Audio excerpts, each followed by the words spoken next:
título dessa palavra, que é ciclos geracionais. E eu quero que você entenda isso, porque o nome dessa igreja aqui é a Igreja Abba Pai. O slogan é gerando filhos para o reino. Nós não estamos aqui gerando uma religião, nós estamos gerando não uma denominação, nós estamos gerando pessoas, o reino de Deus dentro de pessoas. E ninguém consegue entrar no reino de Deus se não nascer do Espírito e da palavra. Você não consegue ver, você não consegue entender. As pessoas conseguem ver religião, ver música, ver muitas coisas, mas você não vê o reino de Deus, porque o reino de Deus, ele não está aqui, não está ali. O reino de Deus está dentro das pessoas. O reino de Deus, ele é invisível. Jesus disse, Nicodemos, o reino de Deus, ele se manifesta. Nicodemos disse, como é que eu faço? Disse, olha, Nicodemos, se você não nascer de novo, você não consegue ver, você vai ficar aí cego. Você conhece religião, você conhece a Torá, você conhece muitas coisas, mas você não conhece o reino, você não vai entender o que eu estou falando. E realmente não entenderam. Mataram Jesus, porque Jesus estava falando do reino e eles estavam apegados à religião. Então, os ciclos geracionais, ele é muito importante e é um tema assim muito claro nas Escrituras. Então, como igreja que quer manifestar o reino de Deus na terra, a gente quer gerar pessoas esclarecidas, porque eu tenho uma responsabilidade. Malaquias diz que o sacerdote, ele traz a instrução na boca, e é dever do sacerdote instruir as pessoas. Não é obrigação do sacerdote obrigar as pessoas a obedecerem, mas é obrigação do sacerdote ter a revelação do que Deus está falando. E eu tenho muito temor de falar aquilo que Deus não falou, e tenho muito temor de deixar de falar aquilo que Deus está querendo falar conosco. Porque na fila lá do dia do acerto de contas, eu não sei como é que vai ser, se vai ser fila, mas vão dizer assim, olha, eu congregava na Abba Pai, mas nunca me disseram isso. Aí Deus, eu estou atrás do cara na fila, Deus chama o pastor Paulo Silas aí. E o que eu vou dizer? Você não ensinou isso não? O cara vai para o inferno porque você não ensinou isso? Ah não, em nome de Jesus eu não quero que aconteça isso. Então, eu não sei onde você congrega, ou se você congrega, ou o que você pensa sobre Deus, mas eu quero ser claro com você hoje aqui. Então, esse ciclo geracional, ele é muito claro na Bíblia, nas Escrituras. Um homem chamado Daphne Keir, no seu livro Reconectando Gerações, ele diz, o mover de Deus é através das gerações. Por isso que um dos nomes que Deus se identificou, Deus de Abraão, Deus de Isaac, Deus de Jacó, porque Deus se relaciona com as gerações. A vida de Deus é eterna, então os homens são mortais, as gerações passam. Então nós precisamos compreender que o teu trono, Lamentações 5,19 diz assim, o teu trono, Senhor, permanece de geração a geração. Mas não é só importante saber que Deus, ele se relaciona com geração em geração em geração, mas é importante saber qual o papel de cada geração nesse contexto. Porque eu pertenço a uma geração, muitos aqui pertencem a outra geração. Eu estou colocando aqui geração talvez de 20 anos, vamos colocar aqui. Naquela época as gerações eram 100 anos. Como agora a coisa ficou muito rápida e os homens vivem menos, então vamos colocar aqui geração de 20 anos, que dá tempo você crescer e entender alguns princípios. Então eu faço parte de uma geração, eu recebi ensino de uma geração, eu carrego princípios de uma geração, carrego também talvez defeitos de uma geração. Então o meu objetivo e o meu chamado é que eu possa trazer aquilo que é bom das gerações passadas e trazer para essa geração, reconectando ou conectando pessoas no propósito de Deus. Como é que eu conheci Jesus? Como é que eu conheci a igreja? Através dos meus pais. Eu nasci num lar cristão. Os meus pais me ensinaram, eu carrego uma história do meu pai. Muitas vezes eu entrei no quarto do meu pai e eu não sabia o que era oração, Mas eu entrei no quarto do meu pai, na hora que eu abri a porta, eu vi o meu pai de joelho orando e muitas vezes chorando. Eu fechava a porta e voltava e ficava perguntando: deve ser importante orar, porque meu pai ora. E eu via o estilo de vida do meu pai e via o estilo de vida de outros pais, e eu falava: não, deve ter um negócio interessante na vida do meu pai. Eu peguei a Bíblia do meu pai, inclusive quando meu pai morreu, eu peguei a Bíblia dele, eu guardo ela comigo até hoje. Eu tenho a Bíblia do meu pai, eu fiz questão de pegar, porque ela é toda riscada. Meu pai era semi-analfabeto, mas não era qualquer pessoa que sentava com ele e conversava com ele, não, porque ele aprendeu sabedoria com a palavra de Deus. O Espírito Santo ensina sabedoria, não só conhecimento. Meu pai não tinha muito conhecimento de muita coisa, mas ele tinha muita sabedoria sobre tudo. Qualquer área que conversasse com meu pai, ele tinha sabedoria para ensinar. Então é muito importante a gente carregar esse legado, e que eu quero passar para vocês aqui hoje, nesse tempo. Depois nós vamos aprofundar talvez outros estudos, talvez fazer até um seminário sobre isso. Abra sua Bíblia, por favor, em Isaías 51, versículo 8. Só a parte B diz assim, Isaías 51,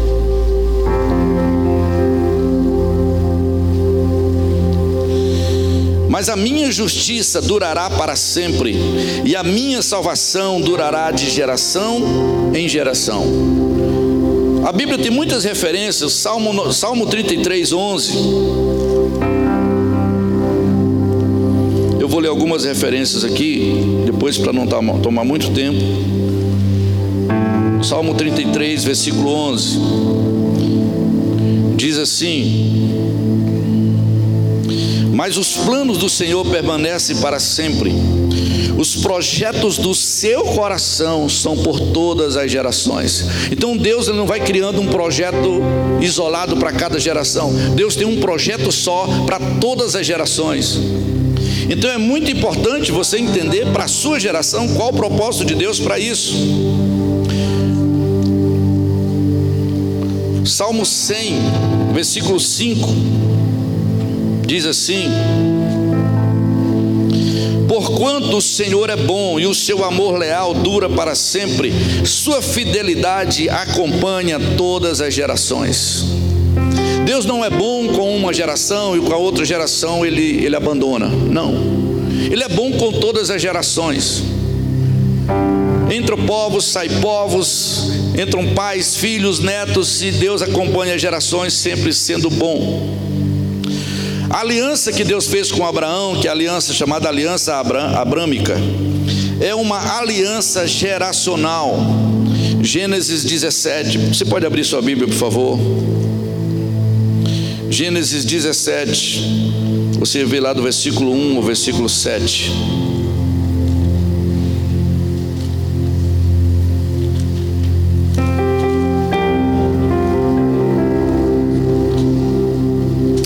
Diz assim: quando Abrão completou 99 anos, o Senhor lhe apareceu e declarou: eu sou El Shaddai, Deus Todo-Poderoso, anda na minha presença e ser íntegro ou perfeito.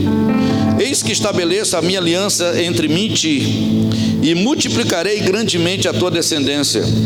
Então Abrão prostrou-se o rosto em terra, e Deus lhe prometeu: quanto a mim, eis a minha aliança contigo.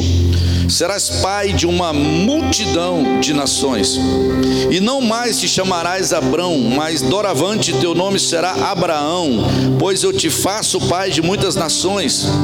Eu te tornarei extremamente fecundo, de ti farei nações e reis sairão de ti. Estabelecerei a minha aliança entre mim e ti e teus futuros descendentes de geração em geração, uma aliança perpétua para ser o teu Deus e o Deus de tua raça ou de tua linhagem depois de ti. Aleluia!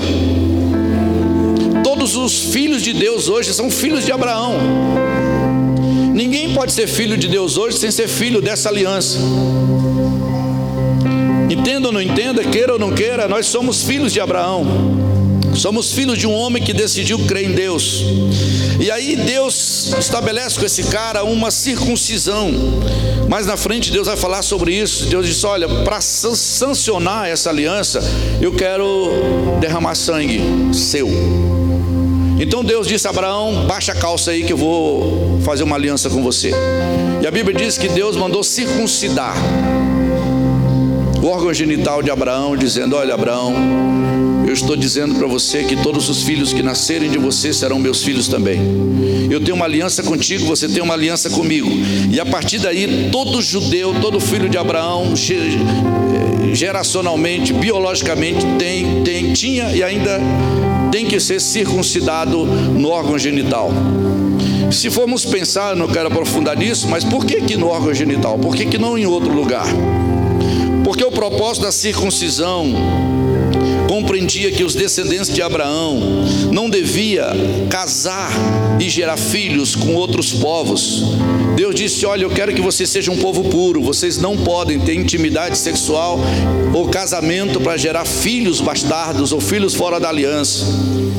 Então por isso que Deus disse: olha, todos os que nascerem de vocês serão filhos de uma aliança. Por isso que a circuncisão foi no órgão genital. Depois Paulo está falando sobre essa circuncisão do coração. Ali Deus estava tratando de forma física. Deus estava dizendo: olha, eu quero mostrar no seu corpo, todos vão carregar essa marca na sua vida, e quem não aceitasse essa marca era excluído da nação e até morto. Então nós entendemos que Abraão, ele teve a responsabilidade de reproduzir isso na vida de Isaac, depois reproduzir isso na vida de Jacó, Isaac na vida de Jacó, e assim para frente. Então, deixa eu entender o que, irmãos? Que nós como pais, nós somos responsáveis por transmitir o legado de Deus de forma geracional. Deus não quer que uma geração esqueça e comece do zero. Deus quer que as gerações vão conhecendo o legado que seus pais deixaram. Agora, infelizmente, o que acontece hoje? Muitos pais não compreendem essa responsabilidade do legado. Muitas pessoas estão na igreja e não conhecem sobre legado, sobre a história geracional dos seus pais espirituais. Muitas pessoas, principalmente no Ocidente, não dão valor a essa coisa geracional. Então, assim, a pessoa congrega numa igreja, depois ela muda para outra igreja, depois ela muda para outra igreja, ela vai ficando toda fragmentada, ela não tem história. Ela ouve o entendimento de um pastor, depois ela ouve de outro pastor, depois ela ouve de outro pastor. Então ela liga a internet e aí ela ouve uma coisa aqui, outra coisa ali. A cabeça dela enche de conhecimento, mas ela não tem identidade. Ela não sabe de onde veio nem para onde vai. Então ela pega um pouquinho de cada pessoa. Então ela não cumpre o seu propósito, porque ela tenta fazer várias coisas, mas ela não sabe para que ela nasceu. Ela não tem uma história, ela não tem um fundamento na vida dela. Então, como pais, nós temos a responsabilidade. Se você é pai, mãe, você sabe o que eu estou falando. Filhos nascidos na sua casa, eles carregarão os seus hábitos, eles carregarão os seus valores, eles carregarão os seus princípios. Todo filho precisa carregar isso dos pais. E infelizmente a gente carrega também coisas ruins. Mas nós temos a responsabilidade, de forma boa, a transmitir para os nossos filhos o legado que Deus colocou na nossa vida. Agora a questão é: qual o seu legado? Qual legado você carrega? O que você entende de Deus para ensinar para os seus filhos? Antigamente, quando eu era criança, o que acontecia? Eu congreguei em igrejas. Numa igreja, meus pais passaram mais de 30 anos numa denominação, igreja cristã evangélica, e eu via o que? Os pais na igreja e os filhos desviados. Os pais na igreja orando pelos filhos e os filhos no mundo. O que nós estamos vendo hoje? muitos filhos aqui nessa casa, muitos jovens, nascidos de Deus, filhos de Deus, eles estão congregando, caminhando com Deus, e os pais no mundo. A coisa inverteu. Os pais não carregam o legado, agora os filhos que estão tendo que se converter a Deus e converter o coração aos seus pais. Os pais perderam o legado, os pais não conseguem carregar legado, os pais não entendem sobre legado, os pais não constroem legado, porque não tem perseverança e nem entendimento no que estão fazendo. Por isso a gente vê essa bagunça que está acontecendo no mundo. Meninos se suicidando com 13, 14, 15 anos, se tornando lésbica, homossexual, sem identidade nenhuma. Por quê? Porque os pais não conceberam isso na identidade dos filhos. Isso faz parte de cumprimento dos dias finais do mundo. Então nós precisamos entender como igreja, e precisamos entender como sacerdotes, precisamos entender como pais, biologicamente também. Então nós precisamos entender que essa é uma responsabilidade de pais, e qualquer pessoa pode transmitir isso. Porque no passado os pais tinham menos conhecimento do que muitos pais têm hoje, mas muitos pais semi-analfabetos e outros até analfabetos, pessoas que não sabiam ler, que não tinham muito conhecimento do mundo, das coisas, mas eles sabiam imprimir caráter nos seus filhos. Porque essa impressão, ela não é falada, ela é transmitida pelo comportamento, pelo testemunho. Os filhos não vão obedecer a pais porque os pais estão falando. Os filhos obedecem aos pais porque os pais estão fazendo o que estão falando. É diferente. Então é importante que a autoridade venha sobre nossa vida pela prática que nós temos como pais, para que a gente possa transferir isso para as futuras gerações. Mas eu quero falar aqui mais como contexto espiritual. Como líderes, como pastores nessa casa, nós precisamos entender isso. Você que exerce alguma função de liderança nessa casa, você precisa entender sobre isso. Eu carrego um legado e eu quero deixar esse legado sobre sua vida. E você precisa receber esse legado para você deixar para as suas futuras gerações. Se nós não compreendermos isso, nós não vamos conseguir geracionalmente cumprir o propósito de Deus. Eu não sei mais quantos anos estarei aqui, mas no dia que a gente morrer, o que é que vai acontecer nisso aqui? O que é que vai dar nisso aqui? Fecha as portas e cada um vai para uma igreja. Aí começa outros ministérios por aí, e as coisas vão se fragmentando. É o que a gente tem visto acontecer. As pessoas se esfacelam porque elas não têm um fundamento. Hoje pela manhã Deus estava falando comigo sobre Josué. No final eu vou falar um pouco sobre isso. Abra sua Bíblia, por favor, em 2 Reis, capítulo 20, para a gente entender um negócio aqui bem interessante. Eu acredito que Deus quer falar conosco aqui hoje sobre isso. 2 Reis, capítulo 20.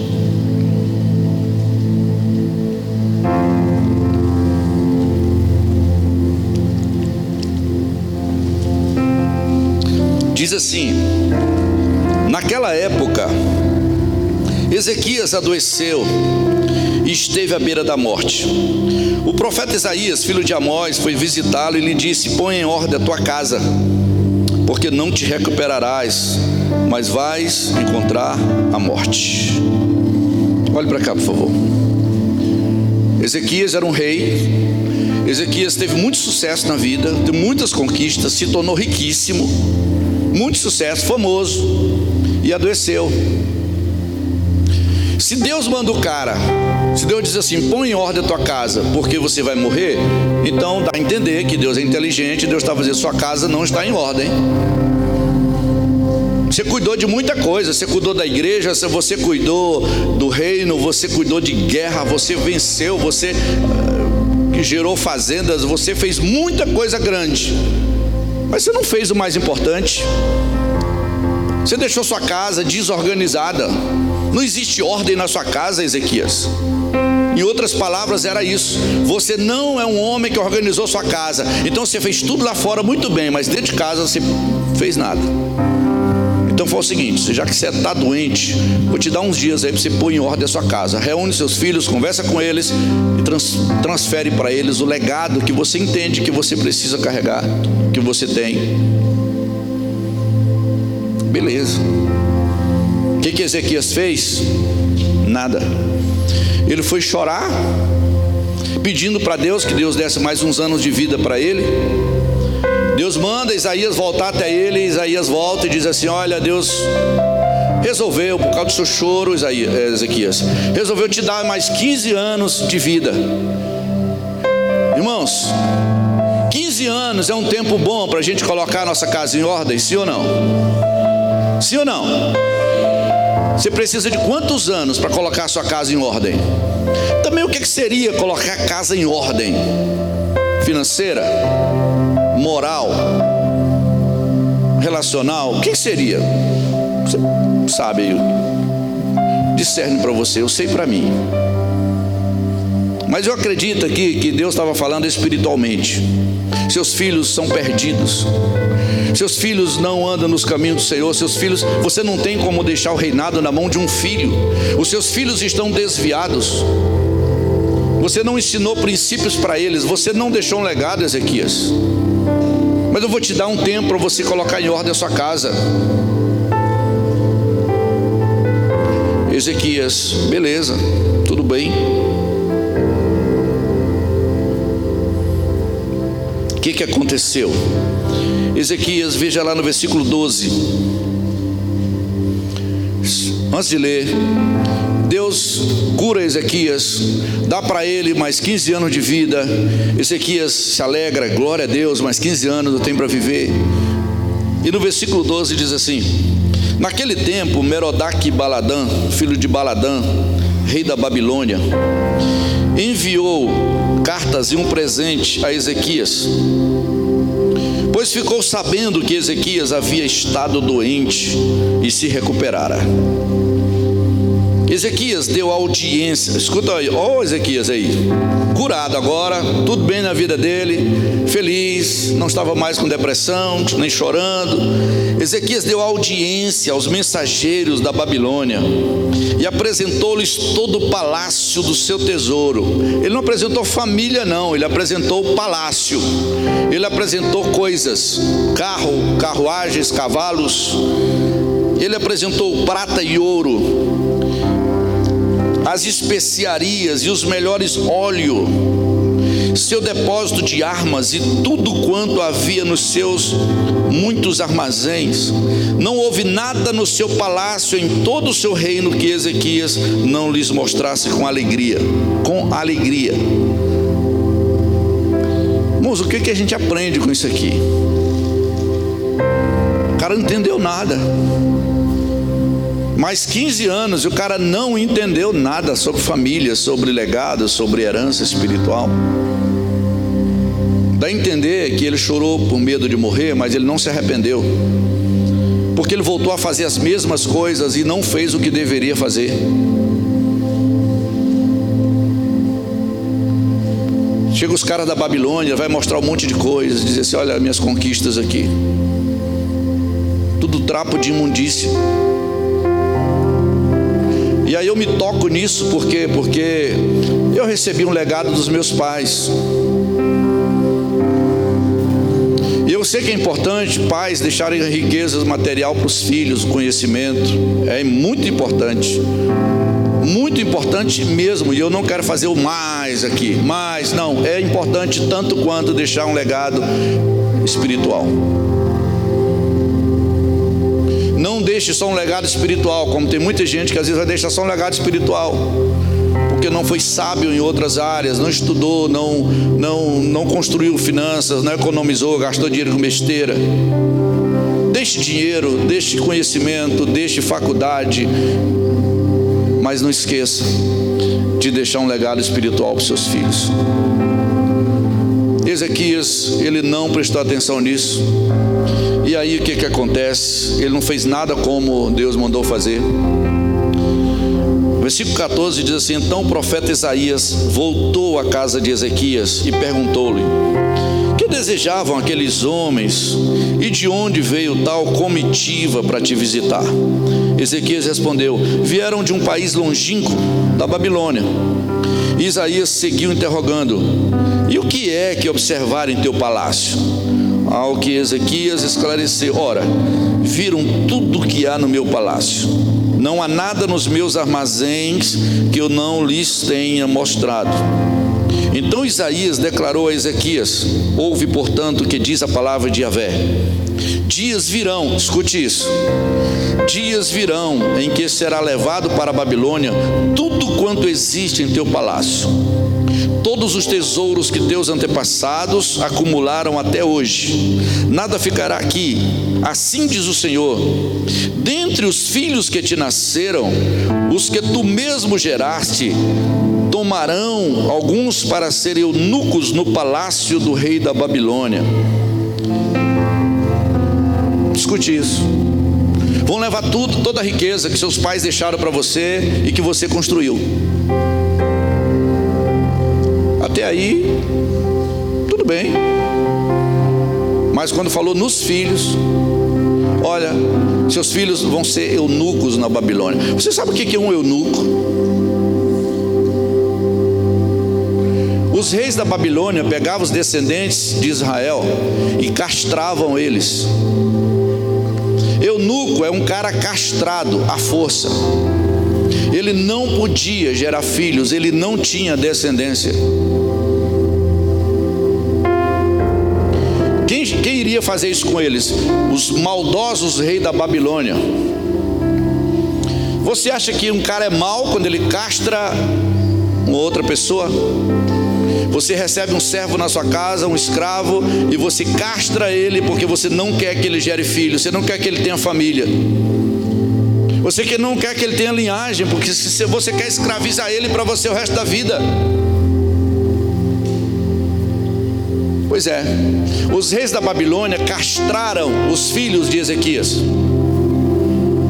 Foi Deus que disse: seus filhos serão levados, levar todo o tesouro de seus filhos.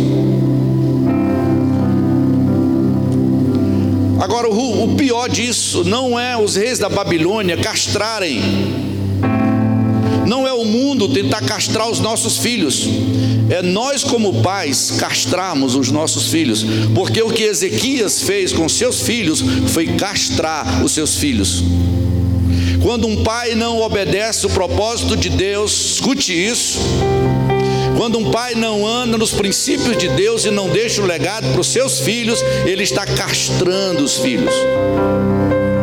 Castrar é literalmente matar a linhagem dos filhos.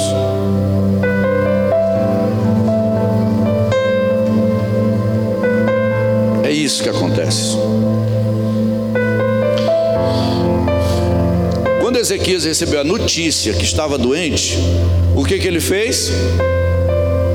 Ele fez o que, gente? Chorou, lamentou: ah, vou morrer. Mas quando ele recebeu essa notícia, ele chorou? Não. Quando ele recebeu essa notícia, ele se arrependeu? Não.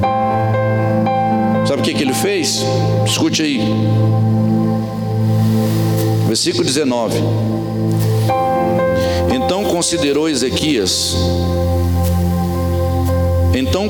Ezequias a Isaías, que se cumpra a boa vontade de Yahvé que anunciais, porquanto o rei compreendeu que viveria em paz e o seu reino não veria a desgraça dos seus filhos.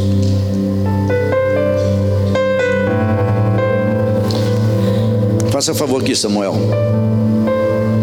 Seria mais ou menos assim: eu não deixo legado para o Samuel,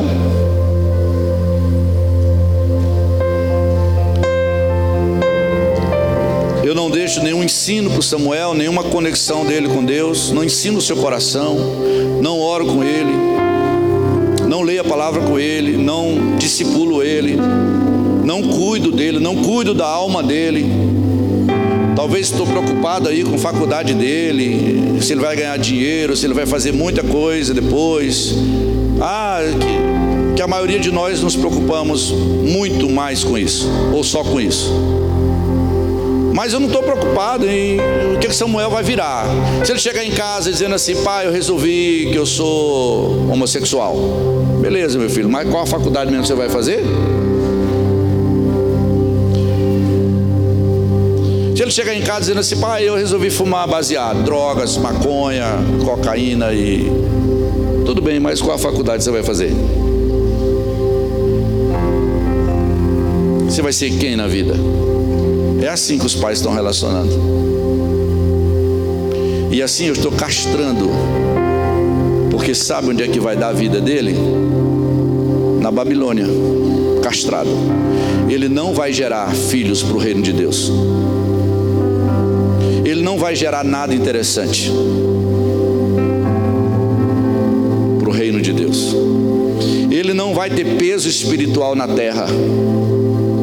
Ele não vai ser importante nem relevante para Deus no mundo. Vai ser uma palha que o vento dispersou. Vai ser pisado pelos homens.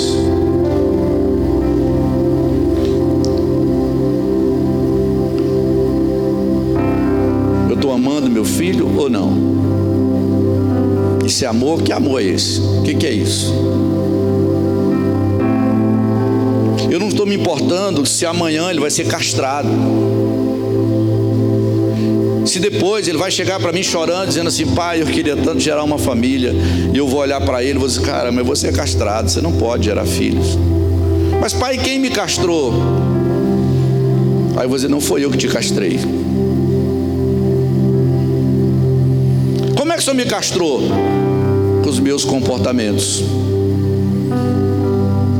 minha irresponsabilidade, minha falta de amor, meu egoísmo, minha cobiça. Essa é a faca que castra os filhos, é afiada. Ela castra e os filhos nem percebem.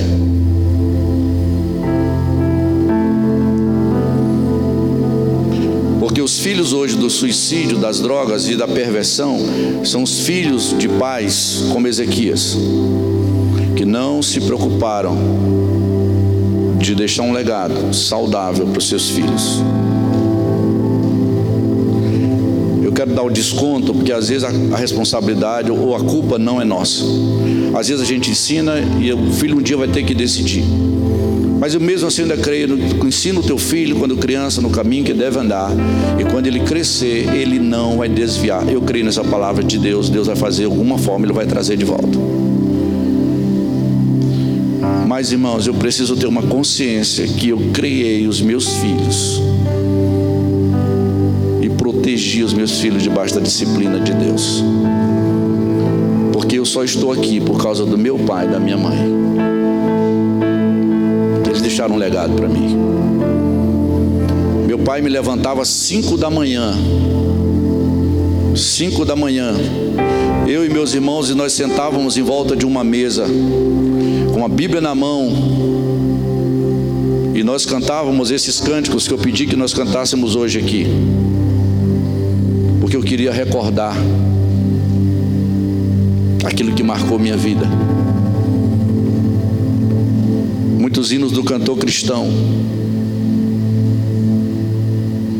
Eu ficava, olha, uma criança com 9, 7, 8 anos, levantar 5 da manhã, enrolado num lençol, sentar em volta de uma mesa e ficar assim meio cochilando, e a gente ali cantando. Eu não vou te dizer que eu gostava, nem lembro se eu gostava, mas eu vou te dizer, aquilo foi muito bom na minha vida. Aquele ambiente da mesa me guardou. Me guardou. As orações do meu pai me guardou, os conselhos, a cintura usada, a chibatada, me guardou.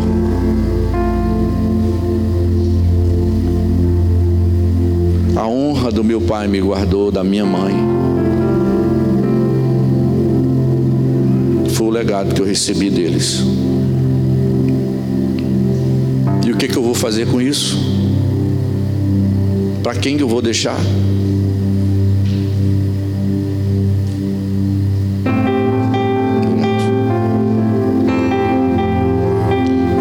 disse: não tem problema, eu não vou ver os meus filhos castrados, eu já morri, eles se virem depois de mim. Por que na Bíblia Deus sempre levantou memoriais, irmãos? Porque Deus gosta de memórias.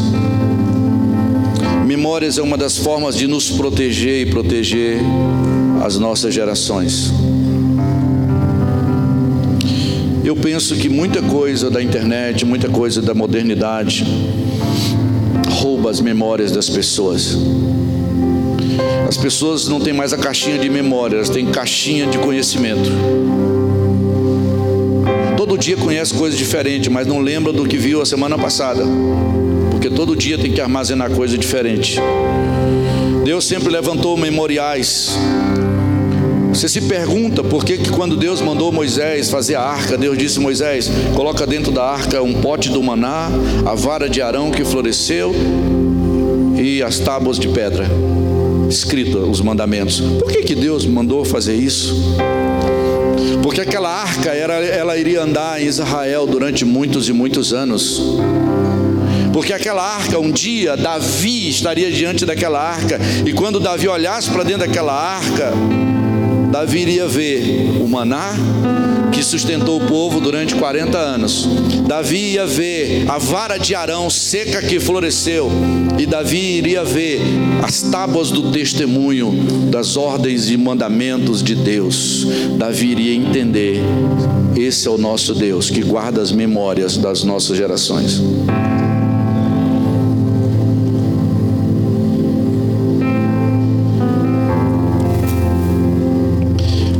Quando o povo de Israel atravessa o Jordão, Deus manda pegar 12 pedras que estavam dentro do Jordão.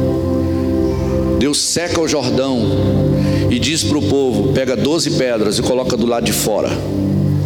E Deus disse: pega 12 pedras que estão do lado de fora e coloca dentro do Jordão. Porque Deus estava dizendo: as futuras gerações vão perguntar: que são essas pedras? Daqui a 100 anos os filhos vão perguntar: pai, e esse monumento, essas pedras aqui na beira do Jordão? Os pais vão dizer: filho, essas pedras foi um dia o nosso Deus fez o povo atravessar aqui de pé enxuto e mandou tirar essas 12 pedras e colocar fora, para que você saiba que o nosso Deus seca os mares, seca os rios, Ele faz o que Ele quer. Os filhos: uau, esse é o meu pai, esse é o meu Deus, é a Ele que eu adoro. Nenhum outro Deus fez isso. Porque Satanás, o que ele não quer é que tenhamos memórias de coisas boas. A falta de conhecimento das gerações deixa as pessoas muito confusas. Abra sua Bíblia, por favor, em Juízes. Juízes 6.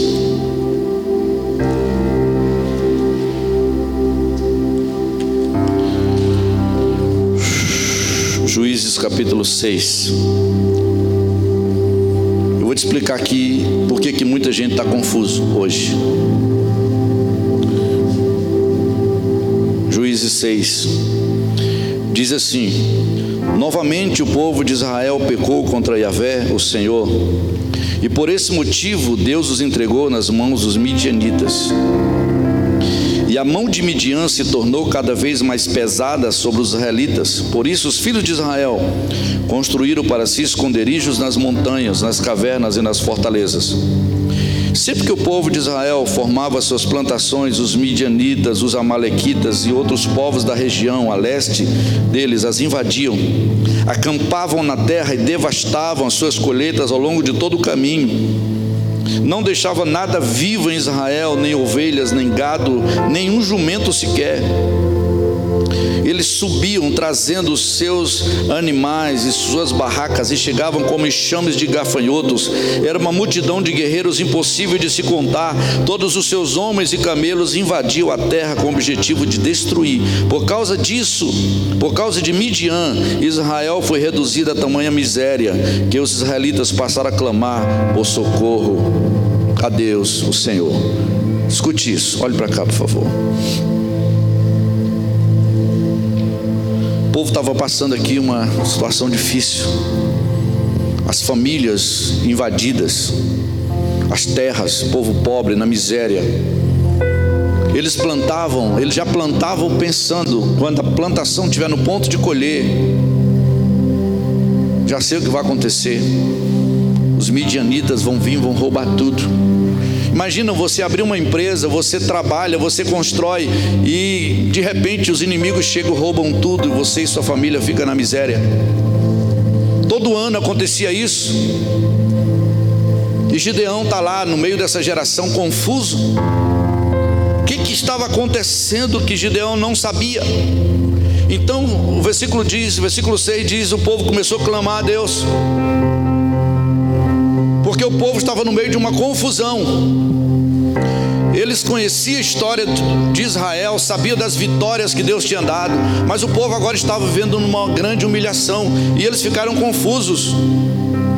Por que Deus prometeu que nós seríamos cabeça? Por que Deus disse que nós éramos o povo da aliança, e Deus está permitindo isso conosco? Então eles traziam toda a responsabilidade para Deus, porque eles não entendiam. Misérias nas famílias, e as pessoas dizendo: não, mas Deus não fez nada. E quando você acha que Deus não faz nada, então tá bom, eu não vou esperar um outro estilo de vida melhor, porque eu não mereço mesmo, eu não tenho nenhuma relação com Ele, eu não tenho nenhuma promessa dEle sobre minha vida. Mas quem tem uma promessa de Deus não aceita esse estilo de vida. Quem tem uma relação com Deus vai chegar diante de Deus e vai dizer: Deus, não foi isso que o Senhor prometeu para nós. E aqui vamos sentar, vamos conversar e ver o que está acontecendo. Então o povo começou a clamar. Aqueles que conheciam a lei, a história de Moisés, a história de Abraão, eles começaram a questionar: Deus, e aí Deus, por que está acontecendo isso? Então no versículo 7 diz assim: então quando o povo de Israel rogou a Yahvé por causa dos midianitas, Deus enviou o que para eles? O que Deus enviou para eles, irmãos? Deus enviou um exército para protegê-los. Deus enviou armas. Deus enviou fogo, terremoto para proteger o povo, foi isso? Não. O que Deus levantou? Me ajude. Deus levantou um profeta. E o que um profeta faz? Ele denuncia o que Deus fez e o que o povo fez. O profeta, ele se levanta a favor de Deus e diz: olha, vocês estão sofrendo isso porque vocês fizeram isso, vocês abandonaram Deus. Olha o que o profeta diz no versículo 8: e o Senhor enviou-lhes um profeta que lhes disse: assim diz Yahvé, o Deus de Israel, eu vos fiz subir do Egito e vos fiz sair da escravidão. Eu vos livrei das mãos dos egípcios e da mão de todos os que vos oprimem. Eu os expulsei de diante de vós e vos concedi a terra onde vocês estão habitando. E também vos declarei: eu sou Yahvé, vosso Deus, o Senhor. Não temais os deuses e o poder dos amorreus em cuja terra habitais. Contudo, vós não me destes ouvidos. Essa é a guerra do profeta. O profeta chega e diz: olha, a culpa não é de Deus. Ele tirou vocês do Egito, Ele guiou vocês pelo deserto 40 anos, não deixou vocês passarem fome. A sandália crescia nos pés de vocês, a roupa crescia no corpo de vocês. Você tinha uma nuvem por cima, protegendo de dia e de noite. Ele foi Deus na vida de vocês, e Ele deixou muitas recomendações: não adorem os ídolos, porque no dia que vocês adorarem os ídolos, o coração de vocês se perverterem, os inimigos virão no encalço de vocês. Foi só isso que o profeta disse. Deus não mudou, continua sendo assim. Os amalequitas estão aí. Os amalequitas, eles tentam nos invadir todos os anos. Em 2020 vai vir a amalequita na sua porta.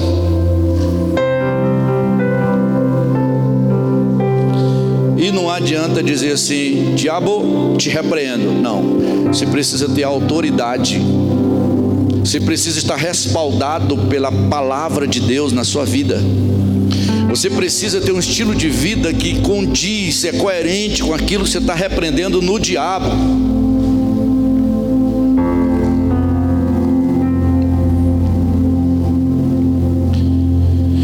Satanás, ele é legalista. Ele não entra na vida de uma pessoa sem a autoridade de Deus, sem a lei de Deus. Deus, quando nós adoramos ídolos, ou quando nós levantamos ídolos no nosso coração, Deus manda um profeta para nos advertir. O profeta vai advertindo, e Deus fala 1, 2, 3, 10, 20, 30 vezes. Quando ele vê realmente que a gente endureceu o coração e a gente não quer papo com Deus, Deus disse: olha, vocês não ouviram a minha palavra, vocês não ouviram o profeta, muitas vezes vocês não ouviram seus pais, vocês não ouviram os pastores, vocês não ouviram a polícia, vocês vão ouvir o diabo agora. E às vezes a gente precisa entender isso. Mesmo Deus sendo misericordioso, gracioso, Ele funciona também pela lei que Ele estabeleceu. Ele não pode quebrar a lei que Ele estabeleceu. Não é que Deus não possa socorrer-nos no momento de aflição. Ele pode, mas Ele usa a aflição para nos atrair de volta para Ele. E quando Ele permite, a gente precisa entender porque é o que estava acontecendo aqui com a nação. E é interessante que no meio desses caras aqui, estava aqui um homem chamado Gideão. E veja lá no versículo 12, o que Gideão diz. Então o anjo do Eterno apareceu para Gideão e lhe saudou. E o anjo disse para Gideão: Yahvé está contigo, valente guerreiro. Veja a resposta de Gideão no versículo 13. Ao que Gideão disse: ai, meu Senhor, se Yahvé está conosco, por que nos sobrevém toda essa calamidade? Onde estão todas as maravilhas que os nossos pais nos contaram, quando afirmando, dizendo: não nos fez Yahvé subir do Egito? Entretanto, agora o Senhor nos abandonou e nos entregou nas mãos de Midian. Olha a confusão de Gideão. O cara completamente fragilizado. E ele disse, quando ele fala com o anjo diz: valente guerreiro. Guerreiro o quê? Mas eu sou humilhado, todos os anos eu vivo isso. Eu não tenho força nenhuma, estou escondido ali malhando trigo, para ver se meus filhos, minha família não morrem de fome. Como é que você vem dizer que eu sou valoroso, varão valoroso? Não, eu sou um covarde. Mas eu quero saber o que Deus fez. O que aconteceu que Ele nos abandonou? Onde estão as promessas de Deus para a nossa vida? Onde estão as promessas de Deus para os meus filhos? Os meus filhos estão em casa comendo farinha com água. Minha esposa está doente. Miséria na minha família. Nós estamos vivendo na pobreza, na miséria. E onde estão as promessas de Deus? Essa foi a pergunta confusa de Gideão. Gideão estava certo? Estava. Mas o que ele não conhecia era a lei, porque a palavra de Deus estava dizendo para ele. O anjo teve que dizer para ele de novo: olha, vocês pisaram na bola, vocês se afastaram de Deus, porque aquelas promessas eram condicionais de Gideão. Aquelas promessas eram para aqueles que não se afastarem dos caminhos de Deus. Seu pai não te contou isso não, Gideão? Discute isso.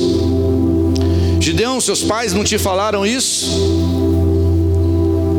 Gideão deve ter dito: não, meu pai não me contou nada, acho que meu pai também nem sabe. Se você for ler o contexto um pouco mais para frente, como é que Deus manda Gideão fazer a guerra? Ele vai lá na casa dos seus pais, do seu pai Joás, e você derruba o altar de Baal que ele construiu. Gideão, foi o seu pai que construiu um altar a Baal. Por isso que ele não te ensinou. O que você está sofrendo, Gideão, é porque o seu pai foi um dos homens usados pelo inimigo para levantar altares a Baal. E seu pai todo dia se prostra diante de Baal para adorar Baal e não quer saber da minha palavra. Então, Gideão, você quer vencer? Eu vou te dizer como. Junta uns caras aí, barra pesada, vai lá e derruba o altar de Baal. E Gideão foi lá, irmãos, e começou a derrubar altares de Baal. Depois vieram atrás de Gideão para matar Gideão. Gideão enfrentou a guerra, e se você ler o contexto, Gideão venceu a batalha e libertou o povo. Foi um dos juízes de Israel que trouxe paz por 40 anos, mais uma vez. Então, querido, se seus pais não te contaram, deixa eu te contar, que às vezes o que você está sofrendo é por causa do legado geracional, dos pecados dos seus pais, avós, bisavós, até a 4ª geração. Eles têm a culpa do pecado deles, mas eles não têm a responsabilidade é sua. Se você repete os pecados dos seus pais, você endossa o legado de maldição, e aí isso vem sobre os seus filhos, e isso vai acontecendo. Quando Deus envia um profeta para a nossa vida, é para a gente acordar. Um dos homens na Bíblia que entendia sobre essa questão de legado geracional era Davi. Então abra sua Bíblia, por favor, em 2 Samuel. Já vamos aqui para o fim. 2 Samuel 7. 2 Samuel 7.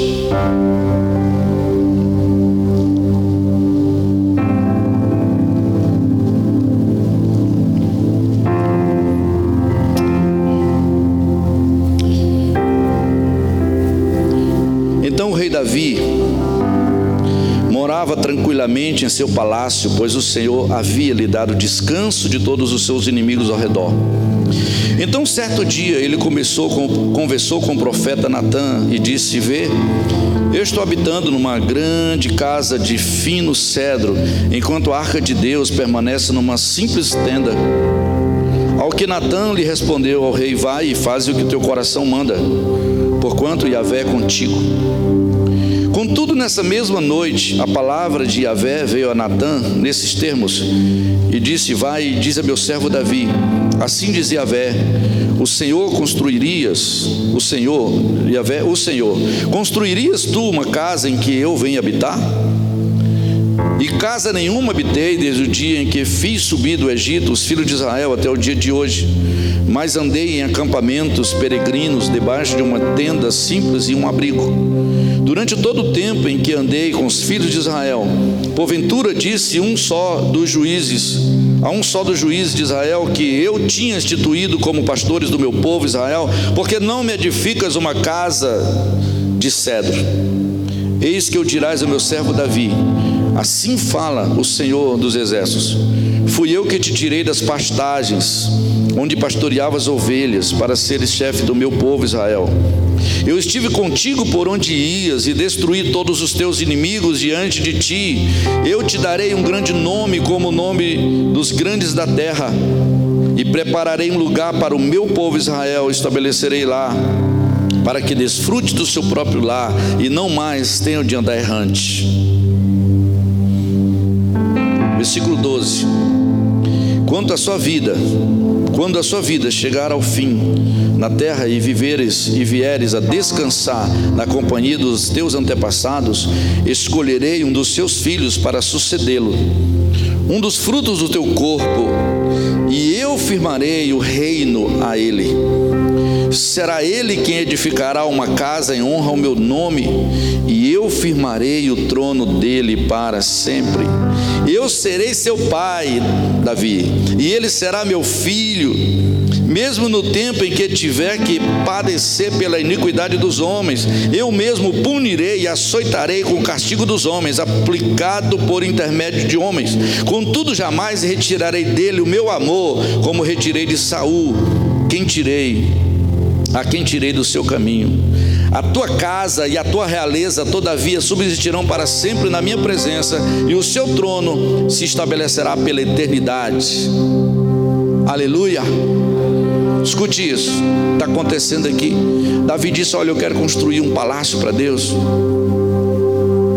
Juntou lá 120 toneladas de ouro, 3 carretas de ouro, 4 carretas de ouro de 30 mil quilos, muitas coisas, prata, madeira da melhor espécie.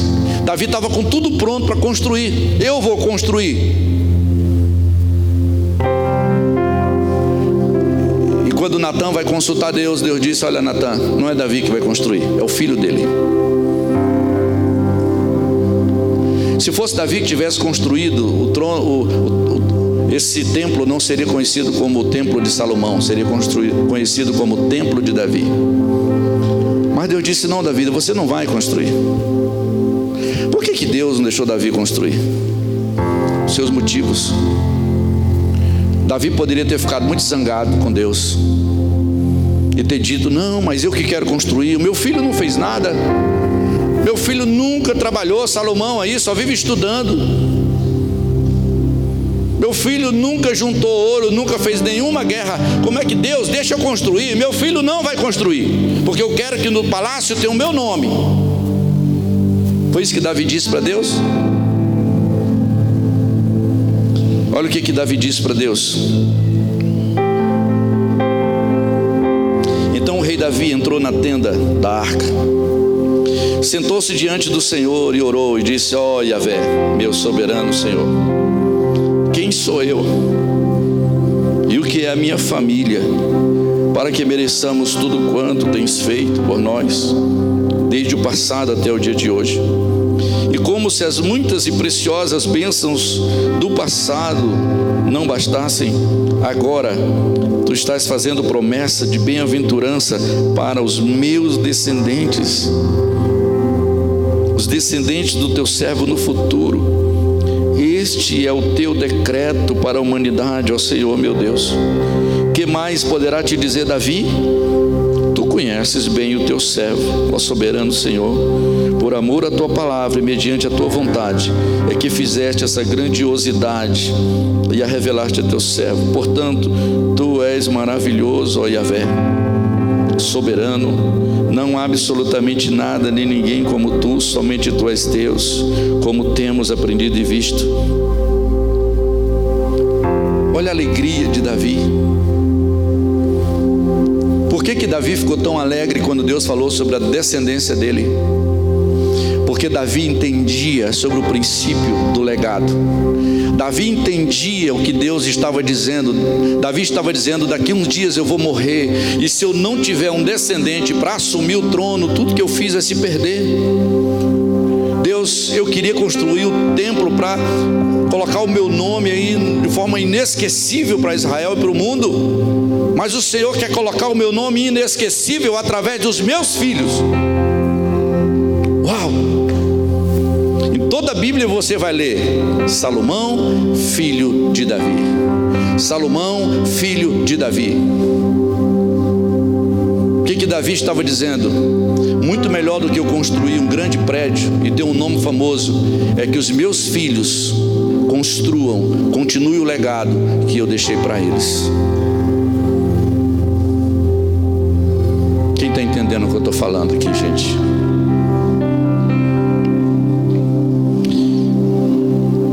E para concluir, Josué 23.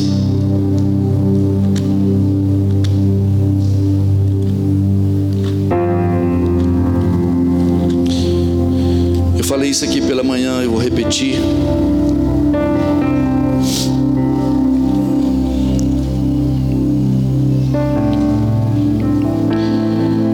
Josué está velho nos últimos dias de vida.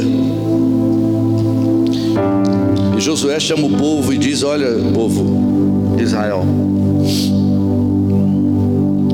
eu estou ficando velho, meu tempo está passando, eu deixei um legado para vocês.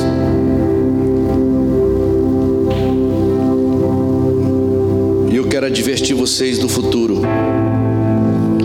Porque quando eu morrer, o o que eu construí, o que eu fiz pela nação, vocês vão continuar o legado ou vocês vão esquecer tudo que Deus fez por vocês? Josué 23:1 diz assim: o Senhor Deus permitiu que o povo de Israel descansasse de todos os seus inimigos ao redor e vivesse em paz. Muito tempo se passou e Josué ficou bem idoso. Então, em determinado dia, convocou Josué todo o povo de Israel, os chefes, conselheiros, líderes e juízes, todos os oficiais, e declarou: estou velho e muito avançado em idade, e vós vistes tudo que Yahvé, vosso Deus, realizou por vossa causa a todas essas nações ao redor. Foi o Senhor vosso Deus que lutou a vosso favor.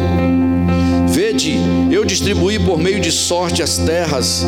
Josué vai falando sobre as heranças. Versículo 6: esforçai-vos, pois, muitíssimo para guardar e cumprir tudo o que está escrito no livro da lei de Moisés, sem vos permitir desviardes nem para a direita nem para a esquerda, sem vos misturardes com estas nações que ainda restam no meio de vós. Não pronunciareis o nome dos seus deuses, não os invocareis nos nossos juramentos, não os servireis e não prestareis a eles a vossa adoração, louvor e serviço. Versículo 9: Yahvé expulsou de diante de vós nações poderosas, grandes e fortes, e ninguém pôde resistir diante de vós até o dia de hoje. Um só homem dentre vós pode perseguir 1000 adversários, pois Yahvé vosso Deus tem combatido pessoalmente por vós, como prometera. Versículo 12: entretanto, se acontecer de vos desviardes e vos ajuntardes ao restante das nações pagãs que ficaram ainda ao redor de vós, se vos envolverdes em matrimônio com essa gente, e com elas vos misturardes e elas convosco, sabei então com certeza que Yahvé vosso Deus deixará de expulsar de diante de vós estas nações inimigas, e elas se tornarão para vós enciladas, armadilhas e precipícios, chicotes em vossas costas e espinhos em vossos olhos, até que desapareçais de toda a boa terra que vos concedeu Yahvé. Versículo 14: eis que agora chegou a minha hora de trilhar o caminho de toda a terra, o dia da minha morte se aproxima. Reconhecei, pois, de todo o vosso coração e de toda a vossa alma, que de todas as promessas que Yahvé vosso Deus fez em vosso favor, nenhuma, sem exceção, deixou de cumprir-se. Tudo que foi prometido se realizou em vosso favor, e nenhuma palavra do Eterno falhou. Aleluia. Capítulo 24, versículo 14: agora, portanto, temei ao Senhor e servi com integridade, com sinceridade. Lançai fora os deuses, os quais serviram os vossos antepassados do outro lado do rio e no Egito, e servi de coração Yahvé. Porém, se não vos parece bem servir a Yahvé, escolhei agora a quem quereis servir. Se as divindades aos quais serviram os vossos antepassados, além do rio Eufrates, na terra da Mesopotâmia, porque eu e a minha casa serviremos ao Senhor. Diante disso, o povo unânime respondeu: longe de nós abandonarmos Yahvé para servirmos a outros deuses. Versículo 19: declarou então Josué a todo o povo reunido, disse: não podeis servir a Yahvé, pois ele é um Deus santo, um Deus zeloso e ciumento, que de forma alguma perdoará a vossa rejeição, nem as vossas iniquidades e pecados. Se abandonardes a Deus o Senhor e cultuardes aos deuses pagãos, ele se voltará contra vós e vos castigará. Mesmo depois de ter sido misericordioso e generoso para convosco, ele vos fará grande mal e os exterminará da terra. Capítulo 24, versículo 31. Israel serviu a Yahvé durante toda a vida de Josué e durante toda a vida dos anciãos, líderes israelitas que sobreviveram a Josué e que haviam conhecido todas as realizações que Yahvé produziu em benefício de todo o povo de Israel.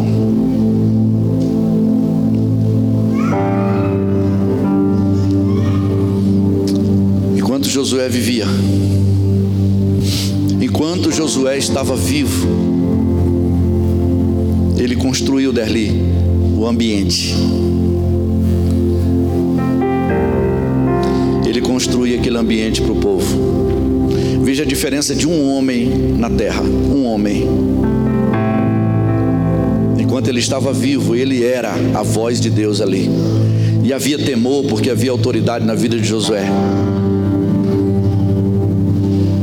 Josué carregava o legado de Moisés. Viu o que é o legado na vida de Josué? Por causa do poder de Moisés. O legado de Josué se tornou mais poderoso, porque Moisés tirou o povo do Egito, mas foi Josué que fez entrar. Se vê como o Derli falou isso aqui, como Josué ficava na tenda de Moisés. Quando Moisés entrava para a tenda, Josué ficava lá olhando como é que Josué vivia diante de Deus. Ele aprendeu. Ele não esqueceu. Os anos se passaram, ele envelheceu, mas ele não esqueceu o que Deus falou com Moisés.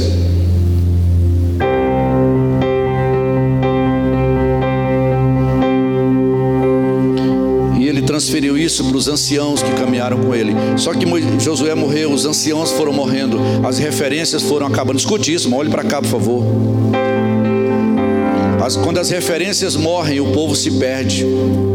Agora, por que o povo se perde? Porque tiveram somente homens como referências, não tiveram Deus como referência. Você não pode seguir homens apenas. Você tem que seguir um legado que alguém carrega. Quem carrega o legado que você está seguindo?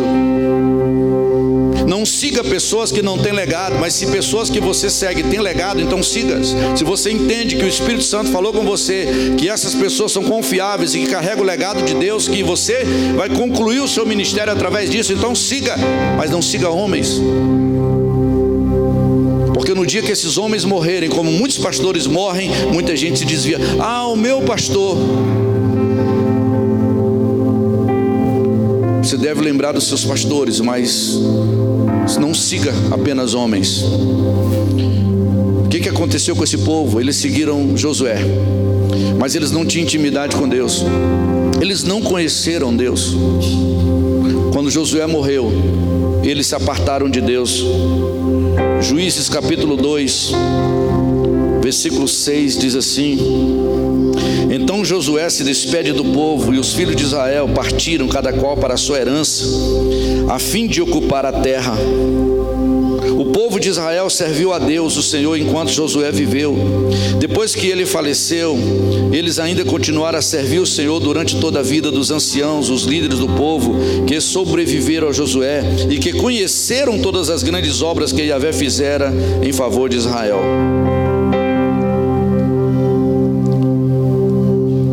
Versículo 10: depois que toda aquela geração morreu e foi reunida aos seus antepassados, surgiu uma geração que se esqueceu do Senhor e das orientações e dos grandes feitos do Senhor em benefício do povo de Israel. Então os filhos de Israel fizeram o que era mal aos olhos do Senhor e prestaram culto e serviço aos Baalins. Abandonaram Yahvé, o Deus de seus pais, que os tinha feito sair da terra do Egito, e passaram a servir e adorar vários deuses cultuados pelos povos ao seu redor, provocando a ira do Eterno. Deixaram a Yahvé e prestaram culto a Baal e a Astarote. Então a ira do Senhor se acendeu contra Israel, e ele os entregou nas mãos dos invasores, que os expoliaram, e os entregou aos inimigos que os cercaram, e não puderam oferecer-lhes resistência.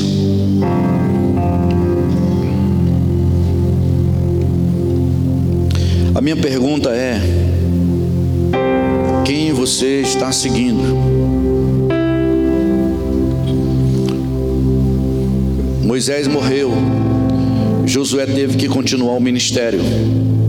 Josué morreu, o povo tinha que continuar. Mas como o povo não conheceram os mandamentos de Deus, a lei de Deus, os valores de Deus, os princípios de Deus, eles não prestaram atenção no legado, eles se perderam. Pouco tempo depois que Josué morreu, eles não sabiam mais quem eles eram. Isso acontece nessa geração presente. As pessoas estão seguindo denominações, estão seguindo visões ministeriais, estão seguindo igrejas, estão seguindo pastores, títulos, placas, seja o que for, mas não conhecem os mandamentos de Deus, infelizmente. vivemos espoliados pelo inimigo. Porque quando as nossas referências humanas morrem, nós nos desviamos. Muitos filhos viveram com Deus. Eu vivi isso na minha família. Quando meu pai morreu, aconteceu coisas na minha família que não aconteceu antes, quando meu pai estava vivo. Não sei se por respeito à autoridade do meu pai. Mas quando você conhece Deus, mesmo que seus pais morreram, mesmo que os pastores morreram, mesmo que você se apartou das pessoas que guiaram você, você guardou a palavra, o mandamento no seu coração, e você não se apartou de Deus. Aconteça o que acontecer, você nunca vai se levantar para adorar deuses estranhos.